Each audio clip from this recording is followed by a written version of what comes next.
Այնօր գնացել եմ Քյավառ։ Քաղաքի փողոցները արդեն այնքան են ասֆալտապատել, որ եթե մի 2 տարի էլ սենց գնա, Քյավառում արդեն բուն քաղաքում էլ ոչ մի չասֆալտապատած փողոց չի լինի։ Մայթերը բարեկարգել են։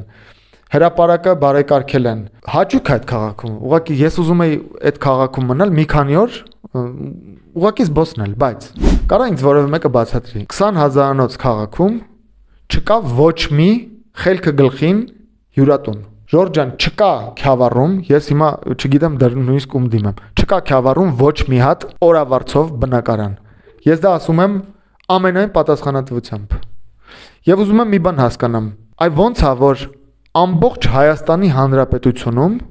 գրեթե ոչ միտեղ դու չես կարող 10-ից 12,000 դրամով լավ պայմաններով օրավարձով բնակարան վարձել։ Նույն Քյավառում մարդիկ ինձ գալի ասում են աշխատանք չկա, աշխատավարձերը ցածր է,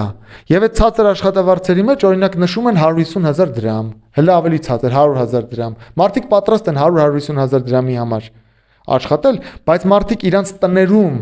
հսկայական քանակի տարածքներ ունեն, որոնք կարող են վերածել հյուրատան եւ չեն անում այդ բանը։ Չհաշված Ծաղկաձոր, Գյումրի, Դիլիջան, Իջևանը չգիտեմ, մեկ էլ երևի Ջերմուկն է, որ քիչ թե շատ ու Գորիս։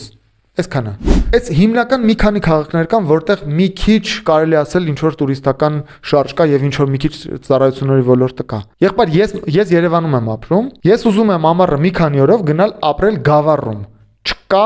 ոչ մի հատ նորմալ հյուրանոց։ Էլ չասած, որ Քյավառի կողքը գտնվում է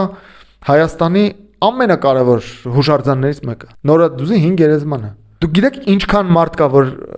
նույնիսկ չգիտի Նորադուզի գերեզմանների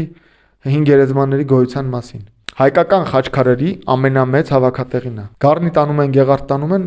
Ես Նորադուզի գերեզմաններում եղել եմ, այնտեղ ես տուրիստ չեմ տեսել։ Ինչու է